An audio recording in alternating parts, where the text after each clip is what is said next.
really strong opinions on both sides of this issue. That we couldn't do this, that we could do this, that we needed to do this.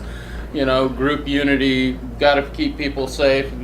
Good recovery environment. The only requirement for membership. There was a lot of really strong opinions on this.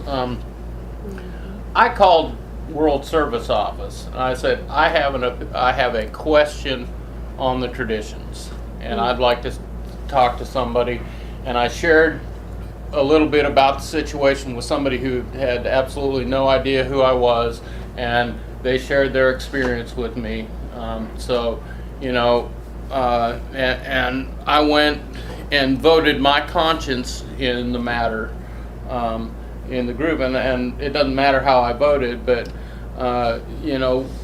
one good way that if you ever have a question on this stuff, to get an unbiased opinion, that's what I did before I went to our group conscience and voted this. Because I went and asked somebody at the World Service Office. And I think they just put me through to somebody with some time that was sitting on the phone lines, but they were able to share some of their personal experience of what they had been through in this exact matter. So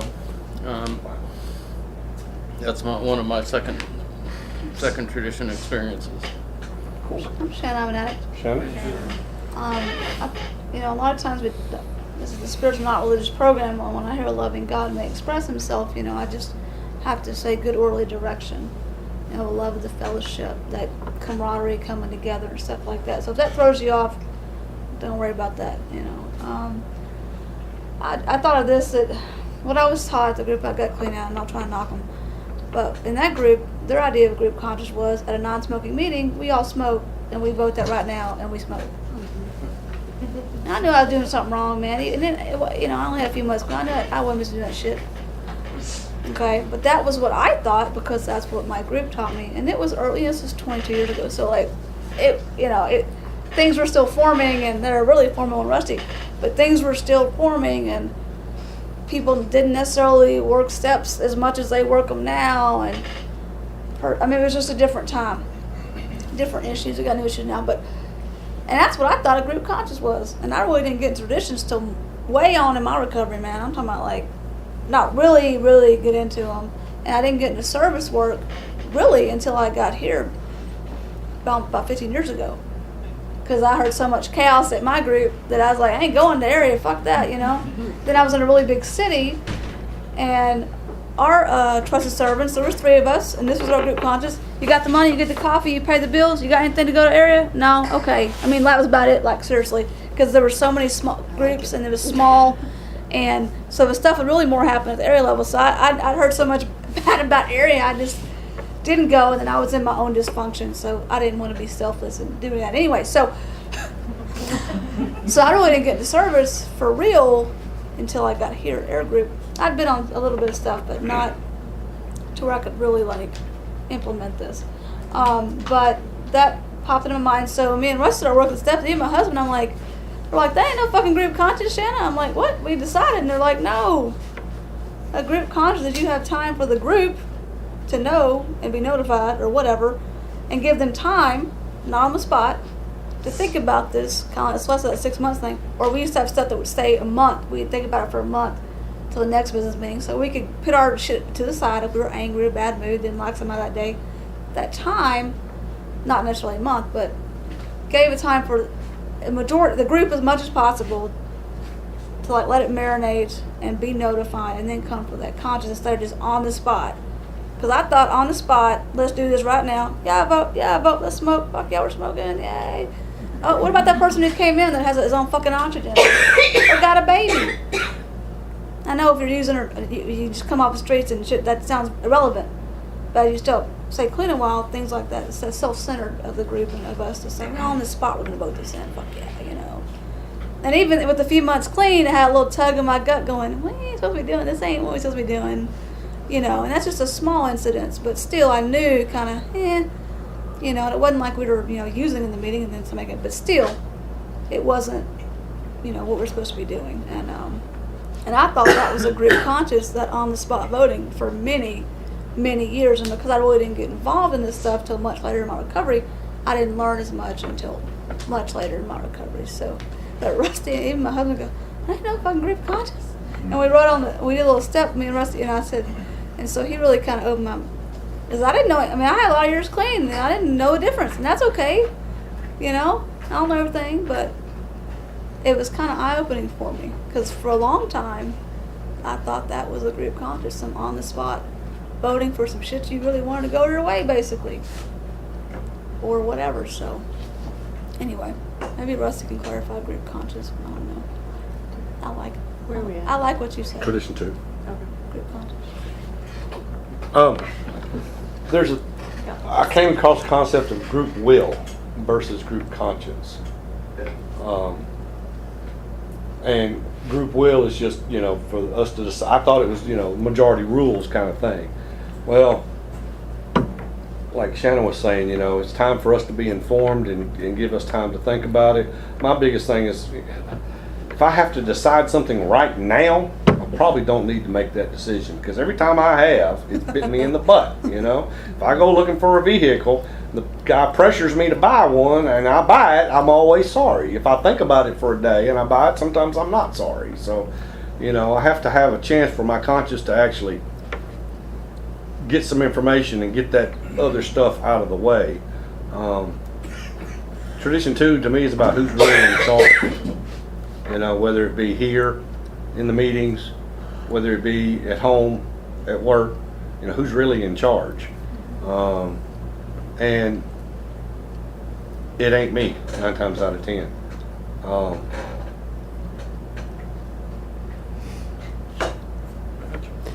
Shannon touched on this, and it's kind of a side note, but the words are in Tradition 2, and it's a loving God as He may express Himself in our group conscience. So there's never any catches in this fellowship as to what our higher power has to be, and I was really leery of those and was waiting on one, bracing myself for it. So it bothered me that there was the capital G and it was Himself with a capital H, and there's still not an implication that has to be my higher power. It's just it's where our traditions came from. It's where our literature came from. It's a bit traditional and it's a bit dated. So I'm sorry if that offends anyone, but if it also helps people, that's good too, because I read that and I saw those words and I recognized those words and I recognized the reason for the capital letters, and it made me brace myself for that catch. And it's not there, it's just the history of our literature, So as far as the trusted servants part of it, one of the ways that I have seen this be expressed is that a lot of times we do get fearful in our group service, and we have to be reminded, guys, you voted me in, please trust me. Allow me to do the work that I'm doing. Trust me to bring the receipts back to you. Trust me to do my job. Or when someone else is kind of harping on a person, and we can all do that in fear of the production of our group, of it continuing to run, because we need it. I need this place, the doors to stay open. I need it to be here. I need it to exist. And if I carry that fear into that service, I can get very picky at people. And I have to be reminded of, okay, we did take a group conscience on this person to serve. And I carry that in my own service of, it's cliche, but to have a servant's heart, that I'm doing this out of my love for you guys, out of my love for recovery, out of my love for this fellowship, and it's not about my own ego and motives. Not all trusted servants are like that, though. Nor have I always been. Nor have I. Sometimes there's an agenda. I want you to think better of me. Sometimes I do it because I'm afraid I'm going to get high and my program's not as good, so I make a commitment to you. So there's a lot of different reasons why people serve. But service and the word love are generally synonymous with each other. So, you know, and I learned that in step 12. But tradition 3, any questions on 2 before we go on? 3, the only requirement for membership is a desire to stop using. Thank God. But how does that apply in outside of here? The only requirement for membership to be a part of that group, whether it be my marriage or my work, is the desire to be part of it. And so, you know, if you're looking for a spiritual principle in step 3, tradition 3, it's going to be desire for me and membership. Yeah, I don't have to wait for me to stop. You can interrupt at any point. That's what they call it, a discussion. So Rusty's are in a history buff, but as I understand it, there, and he kind of touched on this, there used to be Yeah, requirements. Thinking the same thing. Yeah. Honest desire. And I think that, let's see, it was like white men in good standing in their community. At some point was one of the requirements. And I was like, you know, you look around the rooms and, okay, well, there's some white men in here, but how many of y'all were in good standing in your community when you came in? So, yeah, like, well, half the room goes just because we're female. And, you know, that leaves no diversity. So I'm just really grateful that I'm not on the membership committee, because y'all wouldn't be here, and then neither would I. So it frees up our time to focus on other things. And she said it used to say honest desire, Oh. but I didn't have honest anything, a bone in my body when I got here. So I couldn't have an honest desire for nothing. I had an honest desire for more dope and an honest desire to stop, you know, to stop hurting. And the only way I knew how to do that, but they actually removed the word honest because you say honest desire. That leaves a loophole for me to judge your amount of desire. Yes. Yeah, I was. That's what I in this green book, the breakdown of this third tradition really. We don't have time to find it. Well, I guess we do have time to find it, but it talks about. It hits me every time because one of my worst shortcomings, and I'm much better, is being judgmental, and the other one is being self-righteous. And I will think that, and like I said, it's much better. But I will judge someone, or I will think I know more, or whatever the hell, you know. And that's still my worst. And that really, those two things for me, in my personal recovery, kind of destroy that third tradition. And for me, and how, and now I won't be saying nothing to you. I don't like that, but in my mind, you know. And I've had to work on that, and the way read it in here, man, because it really talks about like the way it says it. I'm like, it just hits. I've heard it 1,000 times. It hits me every time. I'm like, damn, that's right. Talks about how you can't measure someone's desire. I'm like, well, and you never know who will make it, and you really never do. But at the same time, I do think people that take suggestions of the program are more likely to make it. Not always. Somebody be sounding great, somebody doing everything in the world, and they relapse, or we never see them again. It does happen. But typically, just logically and whatnot, if I'm doing more for my recovery, like I said, but sometimes I will use that to judge someone, okay?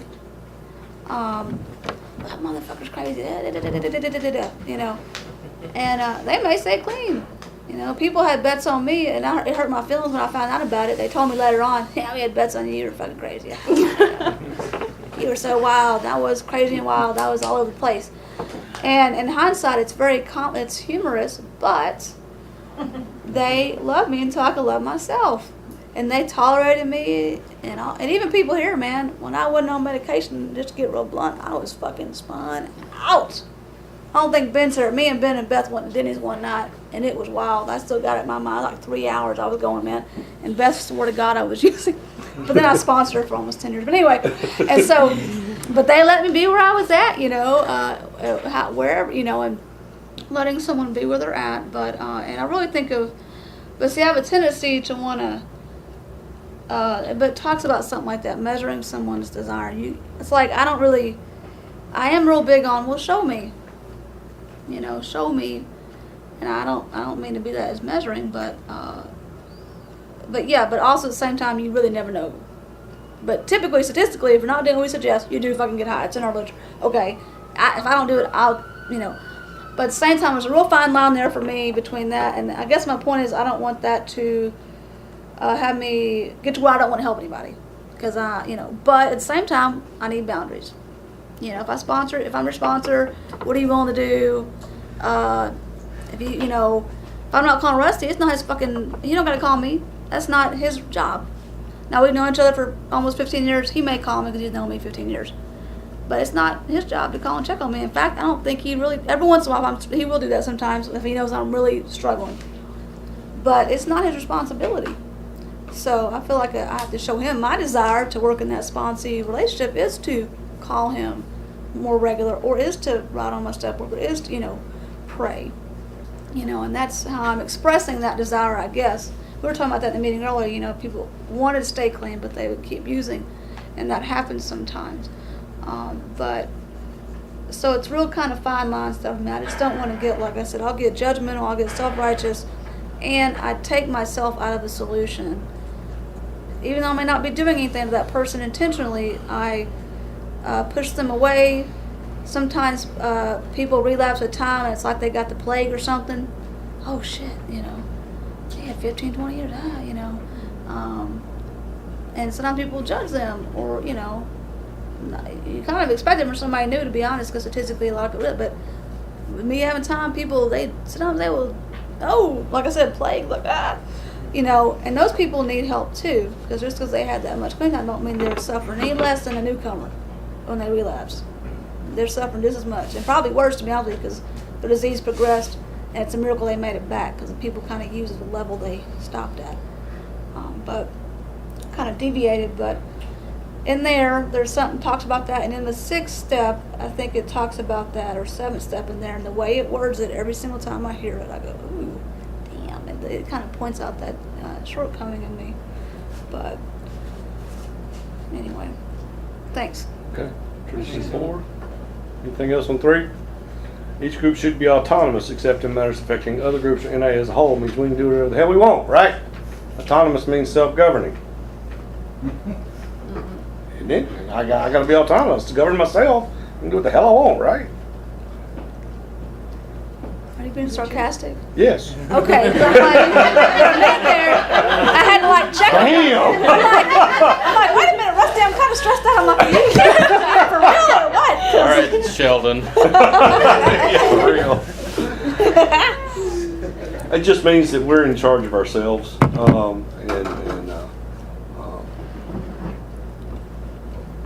we get to decide what we want to do. And if you haven't been around, and this is the only group you've been to, different groups have different feelings. Personalities. That's a good word. So if you get a chance and you travel any at all, go to some meetings in other places and see the personality.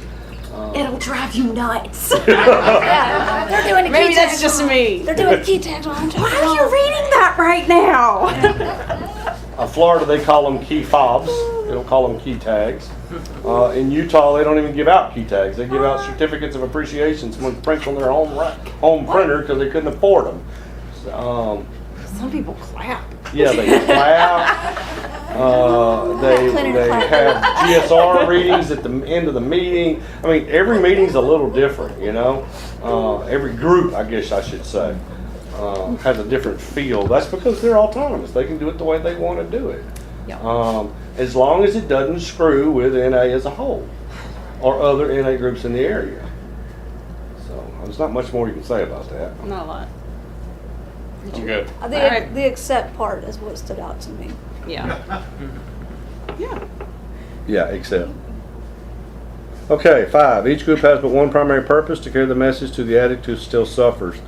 That's probably one that I lean on a lot to make sure that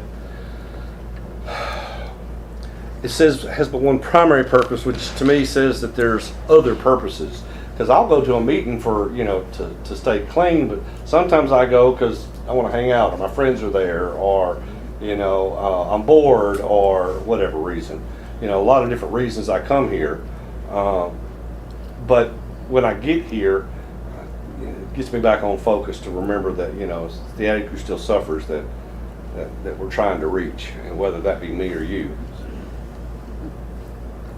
I want to talk about 5 for a minute. I think tradition Section 5 is our reality check-in business meetings. And it's something that I try to, I've heard people ask it out loud of, there's big discussion going back and forth. And, the question, you can always take pause and ask, how does this further our primary purpose? And if you can't come up with anything, we probably shouldn't be expending our energy on it. We had an event at one point and we were getting really wrapped up in it, and I was definitely getting very wrapped up in it. And it really came down to, our money could be spent better. Like, are we not buying literature this month because we're trying to save up for decorations for an event? I mean, because that's messed up. So it's kind of a guide for our conscience. Shannon, I'm an addict. Shannon? I think about that, having a clear purpose and message, not necessarily my message, because I have a personality. I do have opinions that I will not waver from, or I say that. But at the same time, I think of that message of the fellowship, message of Narcotics Anonymous, 12-step program, one disease, one promise, freedom from active addiction, a new way of life, sponsorship, things like that. Like, what's the fellowship promoting, and not necessarily what I am, because a lot of times I can focus on that sometimes too. And we have a lot of addicts who suffer and still suffer. We have a lot of newcomers. It's really blown up over the last 4 or 5 years. And as a person with some time, I'm like, holy shit, man. Like, if you added up all the time in the room, it might be 4 or 5 years, much less. And a lot of times I feel like I'm on the spot, like, because, people look up to you, but sometimes I'm like, dang, I don't know, man. I can't carry all this. I need some other people to show up and help, that have some time. And now time is like, you got 3 years? Okay. It's kind of like back in the old days. You had a couple years, man. You were like, woo! My first sponsor had 7 years clean. And I went right down into my home group. We said we cleaned it whenever we shared it. It was on the list and everything. Came out and right down that list. I picked a woman, and I picked the one that had the longest clean time. That was 7 years. I thought, oh my God. Mm-hmm. And I love her, and she helped me stay clean. But I eventually had to get another sponsor because she had a lot of issues. And I feel awkward saying that because I was still after relapse, and I was still clean, and it was awkward sort of, but it was happy. But she had like domestic violence going on, her doing it, and multiple children, and I mean all this stuff, that I did not eventually want in my own life. But it wasn't that she didn't care about me. She cared about me. She didn't share my shit. I show up on her fucking job. My grandfather died. She came and talked to me. I mean, she was there for me, but she had all these other things. So she was still carrying, so anyway, I don't feel like I'm bashing her, but it's just, there wasn't a lot of sponsorship and things like that. There was limited, but I will look at that number and sometimes, and that does matter, but, you got this stuff, stay clean, but, pick her, yes, Mm-hmm. And, anyway, but it's very important. I think about how we present ourselves as a group. And I think if people give Air Group a bad rap, I don't know what the problem is, but really, I think we're pretty good about welcoming a newcomer, even if it's something as simple as a phone list or talking after a meeting, giving someone a ride, come hang out, get you a cup of coffee. I think about just, if they feel welcome, that's what I think about. If someone feel welcome enough to come back in this room, because you're already uncomfortable and feeling crazy enough, and their disease wants you to find every excuse not to fucking be here.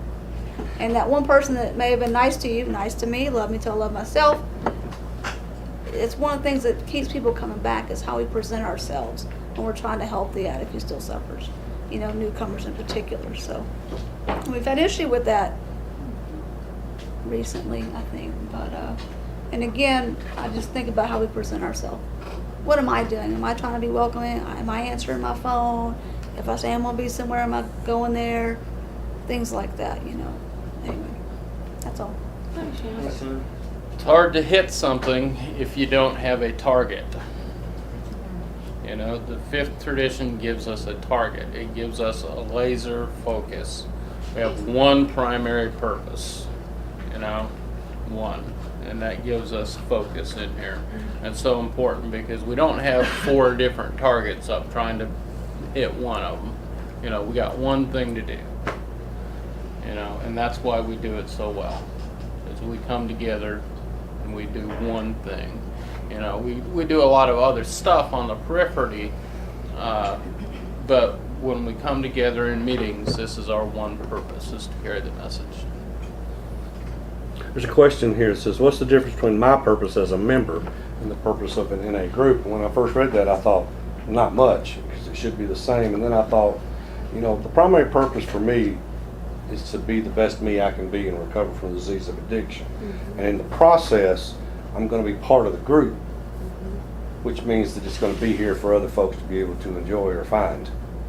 That's all. You want to say anything about 5 before we move on? Yeah. Okay. Oh, you did? Okay. Sorry. Tradition 6, an NA group ought never endorse, finance, or lend the NA name to any related facility or outside enterprise with problems of money, property, or prestige further from our primary purpose. That 1 and 7 are probably talked about more than any others, I think, except maybe 12 and 1. We're huge. How many languages? All of them. Yeah, all over the world, millions of members, and we're not for sale. And there are plenty of companies and corporations and cures for addiction that would love for us to endorse them or buy us, and for us to be a part of what they do. And their agenda is not our agenda. We're not here to make money. We're not here to look good. We're here to stay clean and help other people stay clean. So we don't get tied in with that bullshit. And that's it. And I kept waiting for the, well, when are we going to be in enough financial trouble that we have to do this? We're not. We're just not. We're not there. So I don't know when that is, but I haven't seen it. Like Celeste was saying, that's a very, it's one that I kind of breezed over initially, but when I did some writing about it, if we're not doing that, then NA's not going to exist. It's not. And this stuff's happened with the Worldwide Fellowship. I mean, managing the Worldwide NA, there's going to be issues. You got different countries, different policies, whatever. People took our medallion, somebody's got our fucking book making it, copies and shit, and I don't know a lot about it, but that conference agenda report they send out in the world will have stuff in it sometimes. Like they have a legal team that has had to, the stuff we don't have to worry about at our group level, but it happens because the fellowship is so big. It's good that it's so big, but hell, even our meeting list, from what I understand, Rusty can be sure, if you look us up, it's on some website that won't, whatever, but there's only so much we can do, but they're taking our shit for their own benefit, like she's saying. So it's important to come to meetings, so if you're confused, you'll really find out what's really going on, what NA really is. And we've had issues with treatment centers and things like that, but I was thinking if we endorse a political party, we're going to piss off the other political party. Yeah. If we're like, oh, we're all Democrats and all Republicans are going to leave, and if we're all Republicans, all Democrats are going to leave. It alienates people when you do that stuff, and that's something that we don't want to do, is alienate people. But the less problems of money, property, or prestige divert us from our primary purpose, I think, is the big part there, for me anyway. Because our primary purpose is stated, in 5, that laser focus that Richard talked about, and there are things that can get me off of that, the controversy, the smoking, the Christmas trees, all that stuff can get me off of what the primary purpose is. I like I had to say it. I like the Christmas tree. Sorry. Christmas tree. Okay.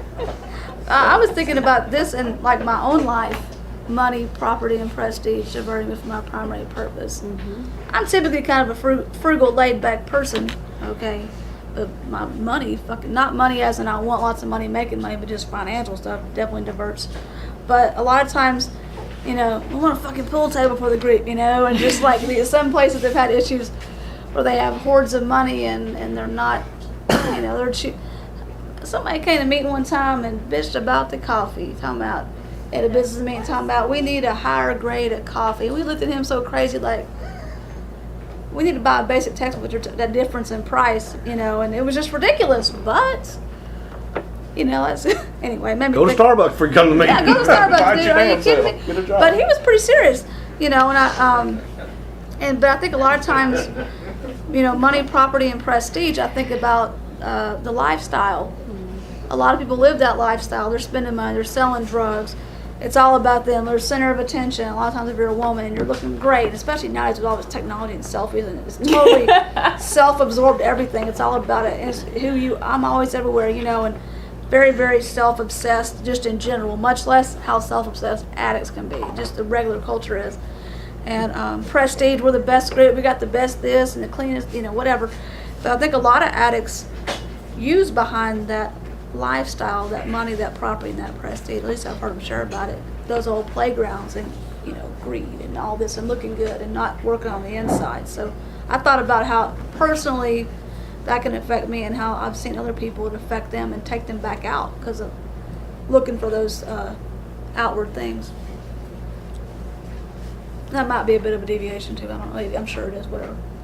I guess just this tradition for me is why we don't.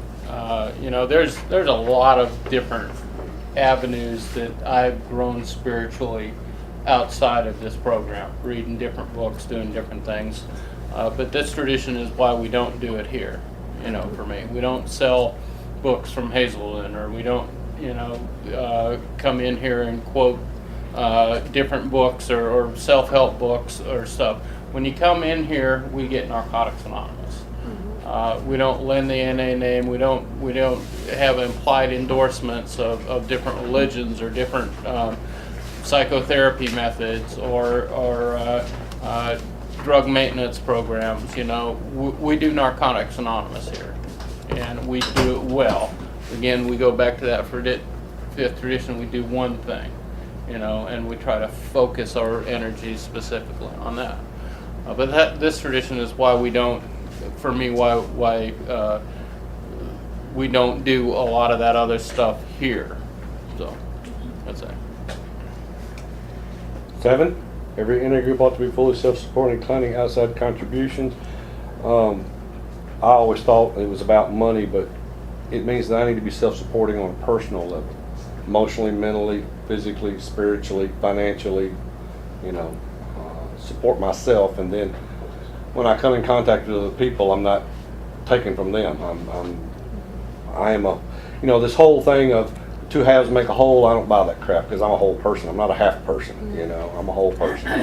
And whether it be in a sponsor-sponsee relationship with my sponsor, my wife, my boss, you know, people at work, you know, we're both all whole people, and you know, I need to be mentally supporting myself and physically, and some of that's financially, you know, and all of that.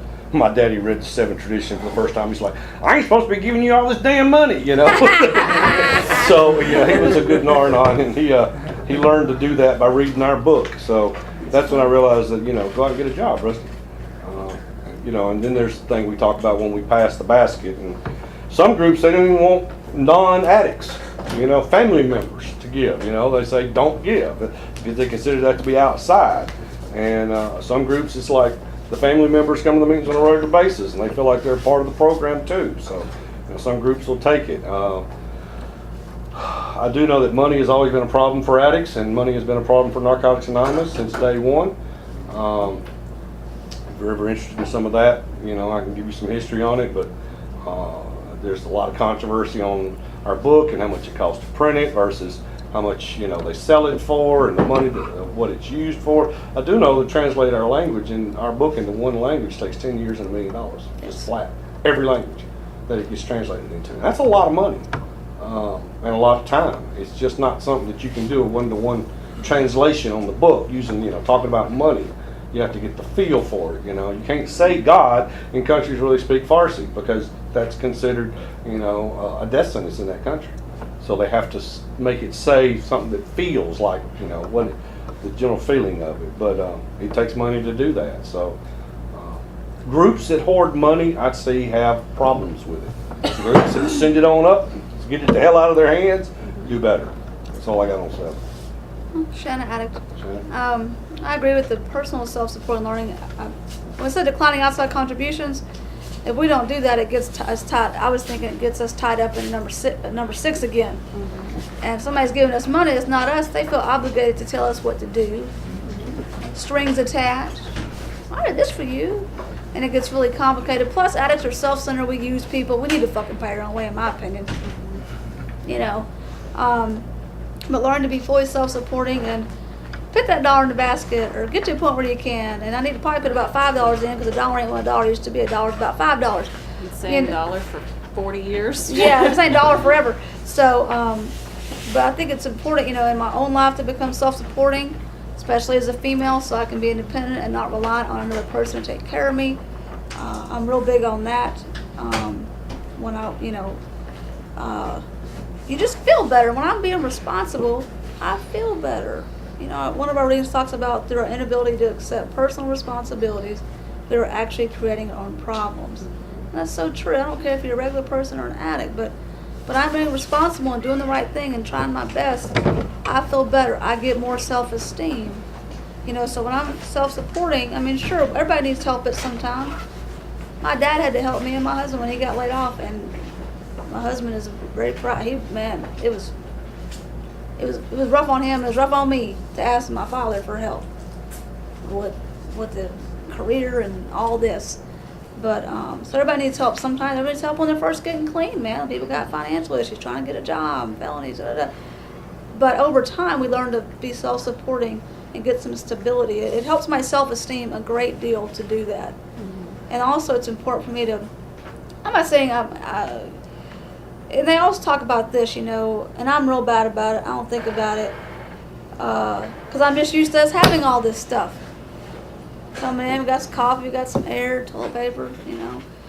I don't really think about it, and I personally should probably donate more money, but I'll be lying if I said that. I just don't think about it, because I just come to expect this stuff's here. You know, and so I have to be mindful of that. Like, I need to donate some more money if I have it, you know. Yeah, so, anyway.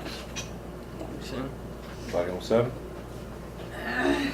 Okay, we got 10 minutes left. We got 8, 9, 10, 11, and 12. Do y'all want to keep going, run over past 4, or do y'all want to skip around? What's conscious? Questions? Questions? What does everybody else want to do? What y'all want to do? Condition 8. Narcotics Anonymous remain forever non-professional, but our service centers may employ special workers. The hell's that mean? 8. Right on. Yeah, you explain it. You explain it to me well, so you just explain how it going. What are our service centers? World Service Office, the World Service Conference, World Service Board, different places like Texas has a regional place, and Chicago has one, and Florida has one, and where they have a regional place where they congregate and office, so to speak, and phone lines. Area is a service body. Region is a service body. Area does, you know, with the telephone, what a group can't do with the telephone hotline, those kinds of things. The non-professional is, we don't hire professional people to come in here and tell us how to stay clean in the recovery meetings. But outside of here, it takes someone, a website designer who can design a website, you know, who can maintain it. It takes professional folks to do those kinds of things. We have lawyers that work for Narcotics Anonymous who do the law thing, you know, who are professionals. But in the recovery meetings, prayer to prayer, NA as such, that part in the middle has to be non-professional. We don't have counselors coming up in here or doctors coming up in here telling us, you know, or social workers who haven't been through this coming up in here telling us how to recover from the disease of addiction. It's all just us. We don't hire professional people to chair or to open the doors. But the World Service Office, the person who unlocks that door every single day and answers the phone, we pay that person because we need that consistency. We have employees. And that threw me the first time I realized that. I could not conceive of that. Because, you know, why can't we do that? Why can't we provide that for ourselves? Well, I didn't have a job then. You know, I have a job now. I have a family. I can't go unlock the World Service Office door every morning, and neither can y'all. It's across the country. And the attorneys, when people try to steal our medallions and the designs on it. Well, you know, we have to be able to protect our fellowship, and we have to be able to function. I don't know how to translate the basic text. I don't know how to do that. Y'all may, but we pay people to do that for us. Didn't you tell me, Rusty, when we did this, that a special worker, in the beginning, it was probably all addicts, okay, but that a special worker in Coing Park didn't necessarily have to be an addict, because you might not want an addict doing some of that stuff. You know, and some of that stuff, because it is worldwide, I mean, it's a big conglomerate, man, it's pretty wild, you know, just running it in the U.S. is a lot, much less worldwide. I want to say you told me that special worker didn't necessarily have to be an addict, and part of me was like, what? You know, but then I was like, oh, we kind of need someone, I think, on certain things to be separated, objective, you know. Is that what you? There was a yeah. Bob, in his last name. He was the office manager at the World Service office after Jimmy, and he was not an addict, but he actually wrote a book. It's a really good book. You can buy it just about anywhere. If I could remember his damn name off the top of my head, Don would know it. And he wasn't an addict, and there have been quite a few people who worked at the World Service Board who weren't addicts, because they got up every morning and they got dressed and they went into their job, because that was their job, to open up and run the office, you know. And addicts historically have been unreliable. And yeah, in the early days it probably was just addicts sitting around doing stuff out of Jimmy's trunk, but you know, once it got to the point where you had phone lines and literature orders coming in, because what happened was that people would send in a literature order, and I've actually heard stories of this, Jimmy would forget to send the lit order, and it would be months, and they would find it and like, oh, I was just going to get around to it. So they decided, you know, that maybe Streamlight, so these people could get the lit they'd set the money in for, you know. Is that 8? Yep. Well, hell, let's keep going. 9. Let's do it. NA as such, remember I talked about as such, ought never be organized, but we may create service orders or committees directly responsible to those they serve. Now, the activities committee put this on for the group and organized this for this particular air group. And we have a policy committee that takes care of the policy at this group, and we have a phone line committee and a helpline committee at the area, and we have literature committees that help put out the literature, but they are generally ad hoc or for a function. They do a specific thing. They don't do much else. They don't have any authority outside of what they're tasked to do, and if they're focusing on that, then they can get that done for the greater good. I'm done. Boom. That's good. Boom. Somebody else do one or the other. Do 10. Somebody do 10. I'll do 10 since that's the last one I did on paper, but it's been a while. North Carolina Sonoma says no opinion on that side issue since the name ought never be drawn into public controversy. That's pretty simple. We got lots of opinions and we get involved with outside stuff. It distracts us from our primary purpose and diverting us and all that stuff that we talked about. It kind of starts all going back to other ones. And we have very strong opinions, and outside issues, you know, it does, yeah, it does. If we don't have an opinion about other shit outside of us, which we can't really do much about anyway, we focus on ourselves, does create controversy. Controversy causes disunity. Controversy causes, you know, lack of focus. And so I think that's a pretty, in some ways, a straightforward one. I just wanted to Yeah, do it. say one other thing about this tradition. For me, you know, I hear a lot of, when I hear about the tradition, I hear a lot about the cards we sign. And for me, my opinion is we don't sign those cards for the parole officers and the drug courts. We sign these cards for the addicts that come in. Mm-hmm. You know, so we can't, for what that and what that does for me is it keeps us out of the public controversy of having a parole officer or probation or those guys coming in and saying this is the way you have to do this. Well, we don't have to do it. We do it as a service to the people that need to come in to get a meeting and so that they can come here and they can have a meeting and they can get a card signed, you know, because we're, you know, it's one of our things say if you think you have a drug problem. Well, obviously these people are getting cards signed for a reason. Somebody thinks they have a I drug don't, problem. you know, but you know, at least they're here getting the message. But we don't sign them for the court offices that issue them. We sign them for the addicts, and that's just my opinion on this tradition. Yeah, court cards have been a big deal at some groups that are flooded with them, and that's one of the things like smoking that's come up over the years that the fellowships had to kind of learn to deal with. So that's basically a group conscious thing. Yes. Because some groups won't sign them. I've heard, Personally, when I first started, I did. you know, and we sign them, you know, I mean, That was just But my that was just my opinion on that. The group that I came from, the way they interpreted it, is that it was a courtesy of the individual chairperson, and that it was honestly at their discretion.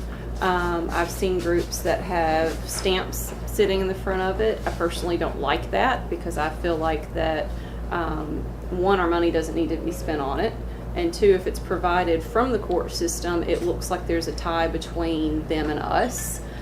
So when I put my signature on a court card for you, that's my courtesy to you as an individual. You better not be late, and you better not try to get it back early, because it's a legal document that I said you were sitting in this meeting for that hour. You go do some fucked up shit, and my name's on that document, I've alibied you. It's not happening. ooh, good one, girl. Boom.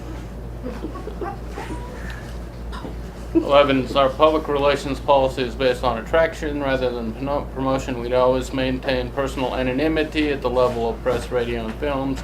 It's pretty self-explanatory. I don't go out and say I'm Richard Kale and I'm a recovering addict, and I don't represent that I speak for Narcotics Anonymous. You know, we do that through our service structure and through our PI committee. You know, people are trained on how to do that, and when they do that, they go and introduce themselves by their first names. So, On a personal level, if I am truly living recovery and I'm living by these spiritual principles, there are people that are brought into my life. And I don't personally go out and announce that I'm a part of this fellowship. I don't wear NA t-shirts. Very rarely will you, sorry, I don't. Very rarely will I talk about this outside of here. But I do try my best to live by these principles. And people see that, and it strikes them. And when I'm stressed out over something and they're like, man, we should just go out and, drink or, and I'm like, no, that's cool. I'll process this. I get these looks of like, well, I don't understand. Why not? And so I've had these wonderful opportunities where people are brought to me in my life, and then I don't have to question it. And, I think I have a glowing personality. I think it's lovely. Other people may not. And you shouldn't laugh so much at that. I'm right with you, girl. Ooh. And it takes away the responsibility. Oh, see, damn. Because I don't always act so spiritual. If I'm promoting that I'm a member of this fellowship and then I act like an ass, that connects my personality to y'all. Do you really want me to represent you? I mean, really? I'm not always awesome. And so I don't want to be a bad name to this fellowship either. So I just try my best to live my life, and my higher power does bring opportunities for me to carry the message. Someone told me one time, hey Shannon, you might want to think about how you're acting in that NA t-shirt. Because the people like being arrested on when Cops TV show was out, there were people getting arrested with a NA shirt on, Oh, that's bad. And and I don't wear them just for couple reasons. They have some shirts now that it's real like blended in, but I don't need the questions because of my anonymity.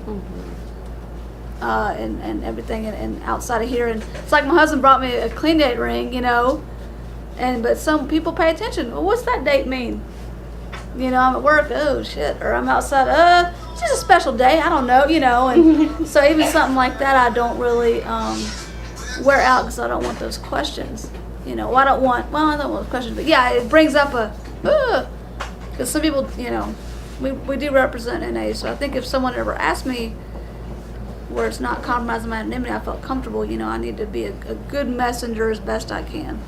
But yeah, they said, well, you might want to watch her. Because I wore this stuff early on because I didn't give a shit. I was a kid and I was in college and I didn't care. But you might want to be on the road. You might want to think about how you're acting in that shirt, Shanna. And it really kind of got my attention. I was like, I never thought about it that way. Does people really know what that means? And the addict's already got a bad enough rap as it is. So I want to think about that shit. So. Yeah, we've been kicked out of hotels. We've had conventions, several conventions, be kicked out of hotels and asked not to come back as a fellowship, and that really puts a bad name on us. So we do need to watch how we act and what message are we carrying. But on the anonymity note, I don't share at work about this a lot because the fact that I used drugs 26 years ago should not really be an issue to anybody, and my personal opinion, people shouldn't have to ask me if I work a spiritual program. They should know. So. We don't have time to open up this can of worms, but when I read this, press, radio, and film, it's like they were thinking forward, but with social media, that's a whole nother level now, and a whole nother level of responsibility on the individual's level, on anonymity. You know, Facebook, it's got our first and last names, you know, we're kind of breaking our own and whatever, and so I don't want to open that can of worms totally, but I think it's important to mention that social media and that tradition is big time, you know, big time. I agree that they left it open-ended because it says at the level of press, radio, and films. And if you do look at social media, it is an equivalent level. And again, everybody makes their own decision, but it's not something that I choose to do, you know, because I don't know about y'all with, you know, your press and your social media, but I look at social media more than I do a newspaper. So. Tradition 12, anonymity is the spiritual foundation of all our traditions, ever reminding us to place principles for personalities. We talk about that at every meeting. Anonymity is a state of bearing no name, basically means that we're all the same. Whether you've been here for a little while or a long while, whether you're well liked or not well liked, we're all the same. You know, I joined their group because I was looking for something that I didn't have in my other group, and it was dignity and respect, and just to be treated that way. I didn't demand it, I just wanted to be treated decent, and I think that's what most people look for when they come to a meeting. Is they're looking for a recovery from the disease of addiction. They're trying not to hurt, they have a problem they don't know how to deal with, or they just want to be around some people who think the way they think, you know. And this anonymity, this state of being the same, helps us do that. You know, in tradition 10, it talks about, you know, our opinions. One of the questions is, you know, how does, you know, me as an NA member, my opinion sometimes get confused with the opinion of Narcotics Anonymous. If I'm a representative at work or wherever, you know, people will see that. Or if I'm chairing a meeting and someone new comes in, all of a sudden I'm the, what do they call it, the teacher? You know, Yeah. Teacher. what is it? The class. You know, they think it's a class or something. And if you haven't experienced that, don't kid yourself that when people come in, they see someone sitting up here leading the meeting, they think they're some sort of authority, you know. And I need to be real quick to tell, you know, folks that I'm not the authority. I'm just trying to be a facilitator to keep it started and stopped on time and keep the ball rolling. But anybody want to share on 12 tradition? Real quick. Principle for personalities, it never fails, and I learned this early on. The person that I hate the most, that I think's full of shit the most, that I can't fucking stand, will say something to me that I may early on desperately needed to hear. I've had people under the influence in a meeting of stuff say something that I needed to hear, and that really taught me that there's a message in everything, even if they are full of crap. There's been several times in a meeting where I'm like, man, this month, but then whatever I'm going through, they will say something, and I'm just like, God, you were funny, because it'll be too perfect to what I needed to hear. I was in a meeting earlier, and I'll break Ben's dynamic, but I was stressed out. I sat across the meeting, and Ben had a shirt on that said breathe. And I instantly thought, that's God for me, because my sponsor tells me to breathe all the time. What's it like to someone wearing a shirt that says breathe when I feel like I was going to have a damn nervous breakdown? And I came just to sit in this room for a few minutes to get some fucking peace. And I looked over there, I said, well, and so I could see that. And for me personally, and probably several of us, some people don't mind because they're happy and their life's better telling the whole world they're an addict. And that may work out good sometimes, but even though recovery is more well known, people joke about other people, you should go to one of them, meetings just out, it's more well known, people still hear addict. They don't hear recovering addict, Shannon with 22 years clean. They hear addict, and most people know what I do, but someone breaks my anonymity, they could literally ruin something that I've worked for 20 fucking years of my life. I'm not exaggerating. Literally ruin something I've worked for 20 years of my life. Permanently ruin it. Where my name is fucking ruined because of a connotation. I've known people in my career who have done that.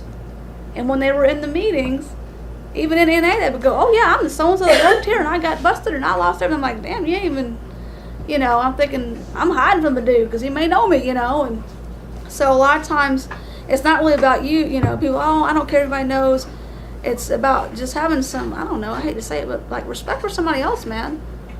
I went to a meeting one time, some extended family, and the guy in the meeting, he saw me, it kind of freaked out a little bit. I said, don't worry, he did not want his family to know he's coming there.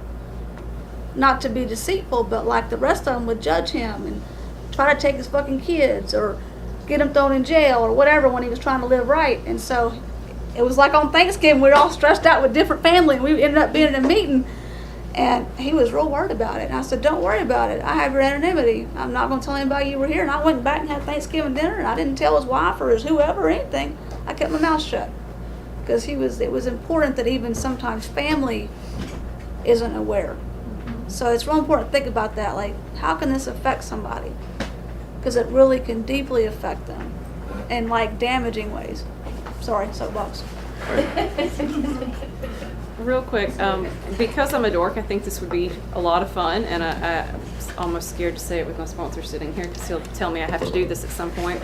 But it says anonymity is the spiritual foundation of all our traditions. I think it would be really interesting to go one by one in the traditions and ask, how is it anonymity the spiritual foundation of this particular tradition?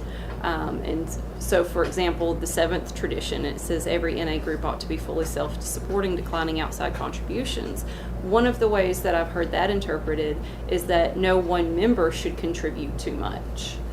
So if we're all equal in here, one person shouldn't be paying the rent every month. Because then we get into those power struggles and power plays. So if any of you want to have that writing assignment, go ahead and let me know how that goes. Questions? Did this suck or did you learn something? Learn something. Cool. I'm John Burnett. I have heard for 10, 12 years now, you're coming out with a tradition guide. Yeah, I heard it's in print. I heard, I think I've seen a rough draft. When's it coming out? I know. I think the World Site, they had, last year, the 9, 10, 11, 12 ended in December, and it's, Yeah. I think it's going up for vote. WSC. Huh? They passed it, WSC. It did pass?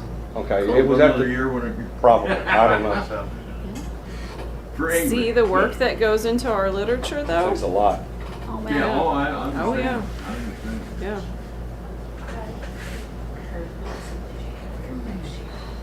She said she heard possibly January next year. Sweet. Thank you. Christmas, late I don't Christmas. know where I heard that. Okay. It just, I'm gonna hold for to some that. reason. The meeting's yours. Thanks, guys. Thank you. Thank you.